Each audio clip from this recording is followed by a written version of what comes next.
नमस्कार, जय शिवराय, जय शंभूराजे. तुम्ही सर्वांनी महाराष्ट्रातील अनेक गड बघितले असाल, पण हे गड स्वराज्यामध्ये सामील करण्यासाठी छत्रपती शिवाजी महाराजांनी मराठा मावळ्यांसोबत अनेक लढाई लढल्या. त्या लढाई लढत असताना मावळ्यांना खूप मोठ्या जखमा देखील होत होत्या. विचार करा, राजांच्या काळामध्ये जखमा भरून येण्यासाठी काय केले जात होतं, कारण त्या काळामध्ये कोणत्याही आधुनिक औषधाचा शोध लागला नव्हता.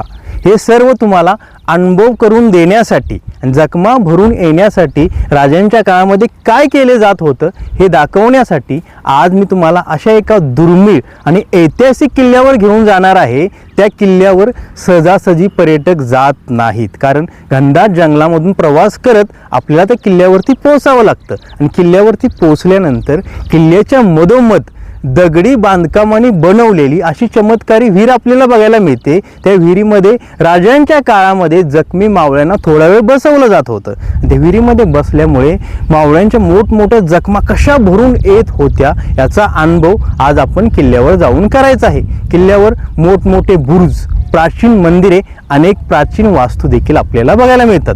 तुम्ही देखील माझ्यासोबत या व्हिडिओमध्ये बनून राहा, मग तुम्हाला देखील समजेल. स्वराज्यामध्ये असा पण एक किल्ला आहे, त्या किल्ल्यावर चमत्कारी औषधी विहीर मावळ्यांच्या जखमा भरून येण्यासाठी उपयुक्त होती. तर चला मित्रांनो, या दुर्मिळ किल्ल्याच्या दिशेने प्रवासाला सुरुवात करूया. तुम्ही बघू शकता, गडावर जाण्यासाठी आपल्याला या घनदाट जंगलामधून जाणाऱ्या त्या रोडने प्रवास करत जावं लागतं. रोडच्या खालच्या बाजूला तुम्हाला ग्रिल दिसत आहे. खाली डोंगर भाग आहे आणि घसरण असल्यामुळे पर्यटकांच्या सुविधेसाठी ही ग्रिल वगैरे बनवलेली आहे. बघा, या ठिकाणी असलेला हा जंगलातील मार्ग कसा आहे. या मार्गाने प्रवास करत जाताना मस्त अनुभव अनुभवायला मिळतो. सकाळपासून पावसाला सुरुवात झाल्यामुळे इथून जाताना एकदम गारवा आपल्याला अनुभवत आहे. थोडा पक्का रोड प्रवास करत आल्यानंतर इथून पुढे आपल्याला कच्च्या रोडने प्रवास करत पुढे जावं लागणार आहे. आणि गडावर पोचायला अजून आपल्याला 2 किलोमीटर अशा ॲडव्हेंचर रोडने प्रवास करत जावं लागणार आहे. दगड आहेत, पावसाळ्यामध्ये अशा दगडावरून गाडी घसरते. आणि या रोडने प्रवास करत जेव्हा आपण पुढे येतो तेव्हा आपल्याला समोर एक बोर्ड पण बघायला मिळणार आहे. त्या बोर्डवरती लिहिलेला आहे हे जंगल क्षेत्र आहे. आणि हा बोर्ड दिसायला सुरुवात झालेली आहे. बघू शकता तुम्ही, आदर वन्यजीवांचा, आदर्श मानवतेचा. बघा, सदर परिसरात गव्यांचा वावर आहे, तरी सावधानता बाळगा. त्यामुळे अशा जंगलातून आता सावधगिरी बाळगत आपण पुढे जाऊया. मित्रांनो, तुम्ही बघू शकता, मी माझ्या स्कूटीवरून या कच्च्या रोडने प्रवास करत करत फायनली घनदाट जंगलामधून गडाच्या प्रवेशद्वाराजवळ पोहोचलो. गडाच्या प्रवेशद्वारावरती म्हणजे उजव्या साईडला आणि डाव्या साईडला दोन्ही देवांची मंदिर आहेत. उजव्या साईडला नरसिंह मंदिर आहे, डाव्या साईडला लक्ष्मी मंदिर आहे. म्हणजे गडाचे संरक्षण देव करत होते असा अनुभव आपण या मंदिरांना बघून लावू शकतो. आता सर्वप्रथम या मंदिरामध्ये जाऊन देवांचे दर्शन घेऊया, त्यानंतर पुढचा प्रवास करूया. तुम्ही बघू शकता, या ठिकाणी किती सुंदर निसर्ग आहे.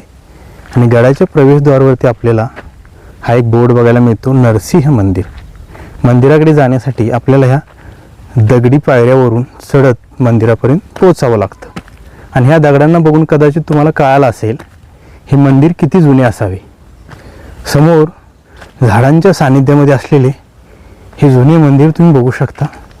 मंदिराची तटबंदी सध्या पडलेली आहे, तरीसुद्धा काही दगडांचे अवशेष आपल्याला बघायला मिळू शकतात. मंदिराच्या समोर एक दगडांची डिकमळ देखील आहे आणि ह्या दगडांच्या मोठमोठे शिळा देखील तुम्ही बघू शकता. आता आपण ह्या मंदिरामध्ये प्रवेश करून भगवंताचं दर्शन देखील घ्यायचं आहे. हे मंदिर समोरून असे दिसते. काळ्या पाषाणामध्ये बांधलेलं दगडी बांधकाम अतिशय सुंदर आहे. आणि या ठिकाणी ही दगडांची कलाकृती आहे, तुम्ही बघू शकता. आणि समोर आपल्याला महादेवाचा नंदी बघायला मिळतो, पण ह्या नंदीचे समोरचा भाग तुटलेला आहे. मुघलांनी हिंदू मंदिरांची तोडफोड केल्यामुळे या ठिकाणी पण त्यांनी तोडफोड केलेली आहे. ही महादेवाची पिंड आहे. या ठिकाणी एक अर्धवट महादेवाची पिंड बघायला मिळते. आणि हे नरसिंह मंदिर आहे. आता आपण मंदिरामध्ये जाऊन भगवंताचं दर्शन घेऊया. ओम नमः शिवाय, सांब सदाशिव, सांब सदाशिव. आतमध्ये छत्रपती शिवाजी महाराजांचा एक फोटो आहे. आतमध्ये कोणत्या देवांच्या मूर्त्या नाहीत आणि हे मंदिर कसे बांधण्यात आलेलं आहे हे तुम्ही बघू शकता. नरसिंह मंदिराच्या डाव्या साईडला आपल्याला लक्ष्मी मंदिर देखील बघायला मिळते आणि हे मंदिर एकदम मोकळ्या जागेत आहे आणि इथला निसर्ग आणि ही जागा किती सुंदर वाटत आहे बघा. सह्याद्री पठारावरती असलेले काळे खडक आणि या खडकावरती बांधण्यात आलेलं लक्ष्मी देवीचं हे प्राचीन मंदिर. आणि राजांच्या काळामध्ये किंवा राजांच्या अगोदरच्या काळामध्ये जे पण गड बांधले त्या गडाच्या तटबंदी बुरुज किंवा ही मंदिरे सर्व काळ्या पाषाण म्हणजे काळ्या दगडामध्ये बांधले. त्यामुळे अनेक वर्ष ही मंदिरे आहेत तशी उभी आहेत मजबूत. बघा हे मंदिर कसे आहे. मंदिराच्या बाहेर आपल्याला एक मूर्ती देखील बघायला मिळते. बघू शकता तुम्ही हे काय आहे बघा. आणि या साईडला एक मूर्ती देखील आहे सांब सदाशिव आणि दगडाला कशी कोरून बनवलेली आहे तुम्ही बघा. आणि ही मंदिराची चौकट आहे. वरती गणपती बाप्पा विराजमान झालेले आहेत आणि आतमध्ये जाऊन आपण लक्ष्मी देवीचे दर्शन घ्यायचे आहे. सांब सदाशिव सांब सदाशिव. आणि आतमध्ये आल्यानंतर समोर तुम्हाला लक्ष्मी देवीची एक लहान मूर्ती बघायला मिळते. तुम्ही दर्शन घ्या आणि आतमध्ये हे हेमाडपंथी शैलीतील बांधकाम तुम्ही बघू शकता. म्हणजे दगडावर क्रॉसमध्ये कसे बांधकाम केलेलं आहे हे बघू शकता. लक्ष्मी मंदिरापासून पुढे आल्यानंतर आपल्याला वाटेमध्ये हनुमान मंदिर देखील बघायला मिळते. हे मंदिर देखील शेम टू शेम लक्ष्मी मंदिरासारखे आहे. पण या मंदिराच्या समोर एक पाण्याचा कुंड देखील आहे. त्यामुळे मंदिराच्या परिसरामध्ये येणाऱ्या भक्तांना पिण्यासाठी पाणी पण मिळते. बघा हे मंदिर तुम्हाला दिसत असेल. नंतर वरती भगवा रंग दिलेला आहे आणि हे आहे पाण्याचं टाकं. तो पाण्याचा कुंड देखील तुम्ही म्हणू शकता. बघा आणि या ठिकाणी बोर्ड पण लावलेला आहे हनुमान टाकं. म्हणजे या पाण्याच्या कुंडाला हनुमान कुंड देखील आपण म्हणू शकतो. आणि या कुंडापासून पुढे आल्यानंतर आपल्याला हे हनुमंताचं प्राचीन मंदिर बघायला मिळते. मंदिराला सध्या कुलूप लावलेलं आहे तरीसुद्धा बाहेर हनुमंताची ही खूप जुनी मूर्ती तुम्ही बघा. मी तुम्हाला म्हटलं होतं मुघलांनी आपल्या हिंदू धर्मांची तोडफोड केली म्हणजे आपल्या हिंदू मंदिरांची तोडफोड केली. तसेच या हनुमंताच्या मूर्तीची पण त्यांनी तोडफोड केलेली आहे. आणि या मंदिराच्या मागे लक्ष्मी मंदिर आहे. आणि हे मंदिर कसे आहे तुम्ही बघा. मित्रांनो गडाच्या सुरुवातीला असलेल्या मंदिरामध्ये जाऊन आपण भगवंताचे दर्शन घेऊन आता गडाच्या मधोमध पोचलेलो आहे. माझ्या मागे तुम्हाला शंभू महादेवाचं एक जुनं मंदिर दिसत असेल. त्या मंदिराच्या मागच्या बाजूला औषधी चमत्कारी विहीर आपल्याला बघायला मिळते. आणि त्या विहिरीमध्ये आपण प्रवेश करण्या अगोदर म्हणजे त्या विहिरीकडे जाण्या अगोदर वाटेमध्ये आपल्याला एक मार्कंडेय जलाशय बघायला मिळतो. म्हणजे जमिनीच्या आतमध्ये खोदलेली एक चौकोनी विहीर. ही आतमध्ये कशी खोदली हे आपण बघूया. ह्या मार्कंडेय जलाशयामध्ये उतरून आतमधला अनुभव करून घेऊया. बघू शकता तुम्ही या ठिकाणी हा दगड कसा चौकोनी खोदलेला आहे बघा. म्हणजे जसा हा दगड आहे तसाच चौकोनी खाली असलेला मार्कंडेय जलाशय आहे. मार्कंडेय जलाशय किंवा आयताकृती विहीर म्हणजे या विहिरीची आकृती बाहेर आपल्याला बघायला मिळते. बघा या जलाशयामध्ये आता आपण उतरूया आणि बघूया राजांच्या काळामध्ये ही चौकोनी विहीर कशी बनवली असेल. आतमध्ये सध्या पाणी आहे पण पाणी हिरवे दिसत आहे. बघा खाली उतरण्यासाठी सुरुवातीला पायऱ्या आहेत. नंतर आपल्याला ह्या दगडामधून सावधगिरी बाळगत खाली उतरावं लागतं. कारण जर पाय घसरला तर तुम्ही या जलाशयामध्ये पडू शकता. त्यामुळे दगडांना पकडत सावधगिरी बाळगत तुम्ही खाली उतरू शकता. आणि हे जलाशय खूप मोठे आहे. उंची एवढी मोठी आहे. उंचीला खूप उंच आहे आणि रुंदी पण भरपूर आहे. बघा ह्या जलाशयाच्या आतमध्ये आल्यानंतर आपल्याला अजून एक रहस्यमय गोष्ट बघायला मिळणार आहे. कारण ह्या जलाशयाच्या आतमध्ये मला एक गुहेसारखी काहीतरी दिसलेले आहे. ते काय आहे हे आता आपल्याला बघायचे आहे. बघू शकता मित्रांनो तुम्ही, हा जलाशय कसा आहे आणि समोर एक गुहेसारखं काय दिसते बघूया, झूम करून बघूया. बघा, म्हणजे ह्या जलाशयाच्या पुढे आणखी एक जलाशय असावा, त्यामुळे त्या ठिकाणी पोहोचणे शक्य नाही. आणि ह्या जलाशयाची खोली पण भरपूर असू शकते. पण सह्याद्रीच्या ह्या लाल दगडाला फोडून हा जलाशय कसा बनवलेला आहे बघा. जेव्हा आपण खालून वरती बघतो तेव्हा जलाशयामध्ये येणारा हा मार्ग आणि ह्या चौकोनी जलाशयाची आकृती आपण बघू शकतो. मित्रांनो, मार्कंडेय जलाशयापासून जेव्हा आपण चालत चालत पुढे येतो तेव्हा शंभू महादेवाचे हे जुने मंदिर आपल्याला बघायला मिळते. मंदिरामध्ये प्रवेश करण्या अगोदर गडावर असलेले मेन ठिकाण, रहस्यमय औषधी तुपाची विहीर बघूया, ज्या विहिरीने मावळ्यांना बरे केले. बघा, हीच ती औषधी तुपाची विहीर आहे आणि या ठिकाणी बोर्ड पण लावलेला आहे, तुपाची विहीर, किल्ले पावनगड. म्हणजे ह्या विहिरीच्या आतमध्ये राजांच्या काळामध्ये तूप आणि औषधी वनस्पती टाकल्या जात होत्या. त्यानंतर जे मावळे जखमी व्हायचे त्यांना ह्या तुपाच्या विहिरीमध्ये थोडा वेळ बसायसाठी लावले जात होते. आणि थोडा वेळ या विहिरीमध्ये बसल्यामुळे मावळ्यांच्या जखमा भरून येत होत्या. म्हणजे 2 मावळे या विहिरीमध्ये बसू शकतात एवढी जागा आहे. आणि दगडामध्ये ही विहीर बनवलेली आहे.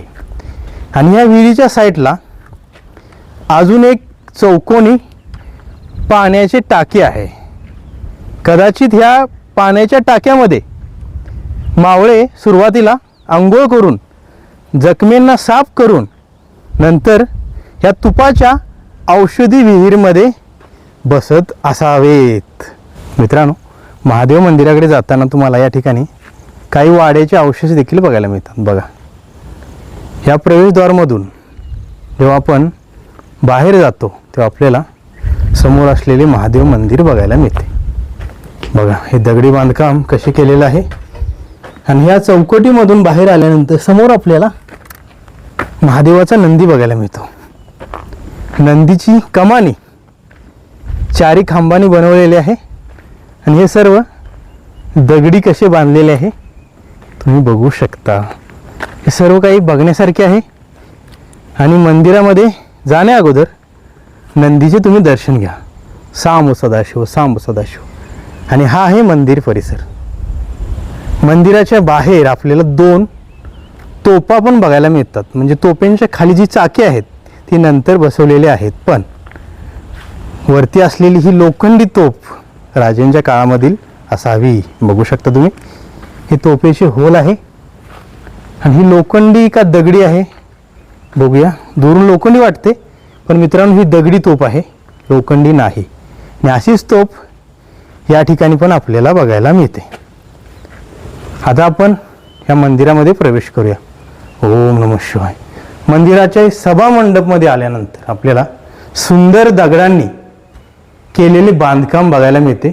सभा मंडपमध्ये आपल्याला 6 खांब देखील बघायला मिळतात. आणि या खांबावरती किती सुंदर नक्षीकला केलेली आहे तुम्ही बघू शकता. सभा मंडपमधून आपण मेन गाभाऱ्यात जाण्या अगोदर या चौकटीवरती असलेले गणपती बाप्पाचे दर्शन घेण्या अगोदर हे हेमाडपंथी शैलीतील बांधकाम बघूया. बघा, दगडावर दगड कसा बांधलेला आहे. गणपती बाप्पाचे दर्शन घ्या. आणि कुलूप असल्यामुळे आपण मंदिराच्या आतमध्ये जाऊ शकत नाही, तरी सुद्धा आपण बाहेरूनच दर्शन घेऊया. ओम कर्पूर गौरम करुणावतारम संसार सारम भुजगहारम. बघू शकता तुम्ही महादेवाची पिंड. दर्शन घ्या. आता आपण हे मंदिर आतमधून कसे बांधलेलं आहे हे कॅमेरा आतमध्ये झुकवून बघूया. आतमध्ये पण हेमाडपंथी शैलीतील बांधकाम असलेले आपल्याला बघायला मिळते. ओम नमः शिवाय. सांब सदाशिव, सांब सदाशिव. मित्रांनो, गडाच्या मधोमध आल्यानंतर आपण शंभू महादेवाचे प्राचीन मंदिर बघून दर्शन घेतलं आणि मंदिराच्या मागे असलेली औषधी तुपाची विहीर देखील मी तुम्हाला दाखवली. आता आपण गडाच्या साईडला असलेले 2 बुरुज बघूया. हे खूप मोठे बुरुज आहेत. एकाचे नाव आहे सूर्यचंद्र बुरुज आणि एक आहे यशवंत बुरुज, हे मोठमोठे बुरुज कसे बनवलेले आहेत हे बघूया आणि ह्या बुरुजावरून मावळे किल्ल्यावर पहारा कसे देत असतील याचा अनुभव आपल्याला ह्या बुरुजांना बघितल्यानंतर मिळणार आहे. पण बुरुजाकडे जात असताना वाटेमध्ये पण काही ऐतिहासिक आपल्याला बघायला मिळू शकते, त्यामुळे तुम्ही या व्हिडिओमध्ये असेच पुढे पण बनून राहा. हे महादेव मंदिर आहे आणि महादेव मंदिराच्या डाव्या साईडला एक पायवाट जाते. या ठिकाणी बोर्ड पण लावलेला आहे, सूर्यचंद्र बुरुज, यशवंत बुरुज. या पायवाटेने आपल्याला बुरुजांच्या दिशेने जावं लागणार आहे. मी तुम्हाला म्हटलं होतं या ठिकाणी पर्यटक येत नाहीत. पन्हाळगडावर भरपूर येतात, पण या ठिकाणी कदाचित एखादे येत असतील किंवा मला कोणी दिसलेलं नाही. त्यामुळे या ठिकाणी पण या मित्रांनो, ज्यावेळी तुम्ही पन्हाळगड बघायला येता त्यावेळी तुम्ही हा पावनगड पण बघा. कारण पन्हाळगडाची सुरक्षता वाढवण्यासाठी राजांनी हा पावनगड बांधला. म्हणजे जेव्हा सिद्धी जोहर पन्हाळगडावरती मारा करत होता तेव्हा पावनगडाचे पण खूप महत्त्वाचे स्थान होते. बघू शकता तुम्ही. या पायवाटेने पुढे आल्यानंतर आपल्या या ठिकाणी घनदाट झाडे पण बघायला मिळतात. म्हणजे हे बुरुज अशा ठिकाणी आहेत ते बघण्यासाठी थोडं अंतर चालावं पण लागतं आणि ही वाट शोधत आपल्याला ह्या बुरुजांच्या दिशेने यावं लागतं. कारण ही ऐतिहासिक ठिकाणे बघून आपण काही इतिहास पण शिकू शकतो. त्यामुळे या ठिकाणी येणे गरजेचे आहे. आणि मित्रांनो, फायनली थोडं अंतर चालून आल्यानंतर आपण यशवंत बुरुजाजवळ पोचलेलो आहे. आणि ह्या बुरुजाचं नाव यशवंत बुरुज का आहे याचा इतिहास जर तुम्हाला काही माहीत असेल तर मला कमेंट करून नक्की सांगा. आणि फायनली समोर तुम्हाला हा यशवंत बुरुज दिसत असेल. बघू शकता तुम्ही. या ठिकाणी बोर्ड पण लावलेला आहे आणि या बुरुजाच्या चारी बाजूने आपण फिरूया आणि हा बुरुज कसा बांधलेला आहे हे बघूया. त्यानंतर बुरुजाच्या वरती चढूया. वरती जाण्यासाठी या ठिकाणी ह्या दगडी पायऱ्या आहेत आणि या बुरुजाच्या एका साईडला या ठिकाणी मावळ्यांना पहारा दिल्यानंतर आराम करण्यासाठी जागा असावी असे मला वाटत आहे. कदाचित असेच असावे, कारण इथे भरपूर मोठी जागा आहे. एकापेक्षा जास्त मावळे या ठिकाणी आराम करत असावेत आणि बाकीचे मावळे पहारा देत असावेत. आणि बुरुजाच्या पुढे गेल्यानंतर आपल्याला गडाच्या तटबंदीवरून खालचा सुंदर व्ह्यू देखील बघायला मिळतो. बघा, या तटबंदीच्या एकदम कोण्यावर उभे राहिल्यानंतर खालचा सुंदर निसर्ग आपल्याला बघायला मिळतो. आणि ही दगडी तटबंदी वर आहे, खाली नैसर्गिक तटबंदी आहे. निसर्गाने या गडाला एक तटबंदी दिलेली आहे. आणि हा आहे यशवंत बुरुज. किती मोठमोठ्या दगडांनी हा बुरुज बांधण्यात आलेला आहे. एवढे मोठे दगड आता उचलायचे असतील तर मशनीचा उपयोग करावा लागतो, पण राजांच्या काळामध्ये हे दगड उचलण्यासाठी मावळे मशनीच्या रूपात काम करत होते. आता आपण ह्या बुरुजाच्या वरती जाऊन बघूया, वरती काय काय निशाणे आपल्याला बघायला मिळतात. बुरुजाच्या चारी बाजूने आपण फिरलो आणि बुरुज कसा बांधण्यात आलेला आहे याचा मस्त अनुभव आपल्याला अनुभवायला मिळाला. आता आपण ह्या बुरुजाच्या वरती चढूया. बघा, पुन्हा आपण या ठिकाणी आलो. इथून आपण बुरुजाची चक्कर मारली आणि या पायऱ्या चढून जेव्हा आपण वरती येतो तेव्हा आपल्याला या बुरुजावरती असलेला हा सपाट जागा बघायला मिळतो. म्हणजे पहारा इथनं देणे किती अवघड होते बघा. आणि बुरुजावर एक ध्वज देखील आहे, बघू शकता तुम्ही. वीर बाजी प्रभू देशपांडे, वीर शिवा काशीद, वीर कोंडाजी फर्जंद यांच्या आणि ज्ञात व अज्ञात मावळ्यांच्या स्मरणार्थ हा ध्वज उभारण्यात आलेला आहे 8 मार्च 2020ला. मित्रांनो, हा यशवंत बुरुज आपण चारी बाजूंनी फिरून आणि वरती जाऊन पण बघितला. आणि बुरुजावर पहारा देणारे मावळे कोणत्या ठिकाणी आराम करत होते ते देखील मी तुम्हाला दाखवले. आता ह्या घसरणीने चालत मी आता सूर्यचंद्र बुरुजाच्या दिशेने निघालेलो आहे आणि जवळच पोचलेलो आहे. हा बुरुज यशवंत बुरुजाच्या जरासा दूर आहे. म्हणजे हा बुरुज पण खूप मोठा आणि भव्य आहे. आता मी तुम्हाला दाखवतो. बघू शकता तुम्ही, हा आहे सूर्यचंद्र बुरुज. सूर्यचंद्र बुरुज बघा. या बुरुजाचे दगड किती भव्य आणि मोठे आहेत बघा. दगडामध्ये काही फटी पण पडलेले आहेत. हे दगड जोडण्यासाठी कोणत्या सिमेंटचा किंवा केमिकलचा उपयोग केलेला नाही, तर दगडावर दगड आडकी पद्धतीत अडकलेले आहेत. त्यामुळे अनेक वर्ष हे टिकून आहेत. ह्या बुरुजाच्या कडेकडेने आपण जातो आणि या बुरुजावर असलेल्या दगडांना स्पर्श करत करत पुढे जातो, तेव्हा आपल्याला राजांची आठवण येते. शूरवीर मराठा मावळ्यांचा भास होतो. त्यांनी हे दगड बांधताना, ह्या दगडावर दगड रचताना किती मेहनत घेतली असेल बघू शकता तुम्ही. आणि ह्या बुरुजाच्या खाली घनदाट जंगल आणि खोल दऱ्या देखील आहेत.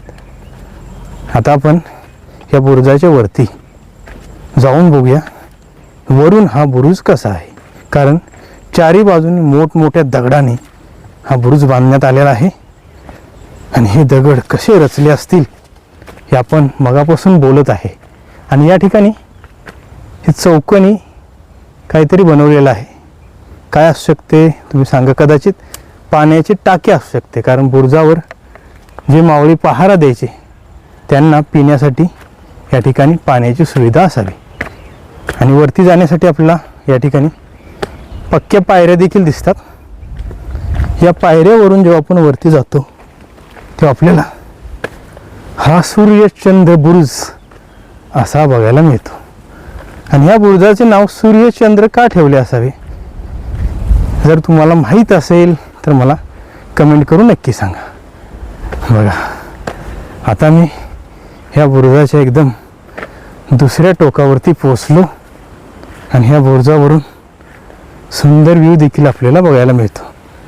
पाऊस सुरू झाल्यामुळे ही सह्याद्री आता हळूहळू हिरवी व्हायला सुरू झालेली आहे. मित्रांनो, पावनगडावरती आपण खूप काही बघितले. तुपाची विहीर, बुरुज, मंदिरे, मार्कंडेय जलाशय. पण एक गोष्ट बघायची राहिली होती, ती मला घरी जात असताना दिसली. या ठिकाणी एक बोर्ड दिसला मला, गंगा जलकुंड. म्हणजे या ठिकाणी गंगा जलकुंड देखील आहे. हे आपल्याकडून बघायचे राहिले होते. आणि पाऊस जोरदार आलेला आहे, त्यामुळे लवकरात लवकर आता आपण हे गंगा जलकुंड बघूया. बघू शकता तुम्ही. अरे वा, ही एक लहान विहीर आहे. ह्याला जलकुंड असे देखील म्हणतात. पण हे किती खोल आहे बघा. अरे, म्हणजे एवढा आतमध्ये हे जलकुंड खोदलेलं आहे आणि जमिनीतून आतमध्ये पाणी ह्या कुंडामध्ये आपल्याला बघायला मिळते. काय कारागिरी आहे मित्रांनो, बघितलं. मित्रांनो, आज मी तुम्हाला कोल्हापूर जिल्ह्यातील पन्हाळा तालुक्यामध्ये असलेल्या पन्हाळगडाच्या समोर असलेल्या पावनगडावर घेऊन आलो. या ठिकाणी पर्यटक कमी येतात असे मी तुम्हाला सांगितले 2 वेळा. पण या ठिकाणी प्रत्यक्षात आल्यानंतर तुम्हाला देखील अनुभव येईल. तुम्ही जेव्हा पण पन्हाळगड बघायला येता, पन्हाळगडावर असलेल्या खूप अनेक प्राचीन वास्तू बघता, तेव्हा तुम्ही पावनगडाच्या वरती येऊन पण बघू शकता. ह्या पावनगडावर असलेली एकदम चमत्कारी तुपाची औषधी विहीर बघू शकता, ज्या विहिरीने अनेक जखमी मावळ्यांना बरे केले. या ठिकाणी असलेले बुरुज, मार्कंडेय जलाशय आणि अनेक देवांची प्राचीन मंदिरे बघून तुम्ही दर्शन देखील घेऊ शकता. आज मी या गडावर येऊन गडाच्या मधोमध असलेली तुपाची औषधी विहीर तुम्हाला दाखवली, मार्कंडेय जलाशय दाखवला, 2 बुरुज दाखवले आणि गडाच्या सुरुवातीला असलेली प्राचीन मंदिरे देखील दाखवली. या ठिकाणी येऊन मी तुम्हाला हा व्हिडिओ बनवून दाखवला. हा व्हिडिओ तुम्हाला कसा वाटला मला कमेंट करून नक्की सांगा. आणि कधी वेळ भेटला, कधी सुट्टी गेला किंवा सुट्टी फिरायला गेला तर या गडावर येऊन हे सर्व काही बघू शकता. या ठिकाणी येऊन मी तुम्हाला हे सर्व काही दाखवलं. हे सर्व तुम्हाला कसे वाटले मला कमेंट करून नक्की सांगा. आणि असेच नवनवीन मराठी व्हिडिओ बघण्यासाठी चॅनलला सबस्क्राईब करा, शेअर करा, लाईक करा आणि बेल आयकॉन दाबून नोटिफिकेशन ऑन करा. पुन्हा भेटूया अशाच नवीन मराठी व्हिडिओसोबत. धन्यवाद. जय शिवराय, जय शंभूराजे, नमः पार्वती पतये, हर हर महादेव. छत्रपती शिवाजी महाराजांचा विजय असो.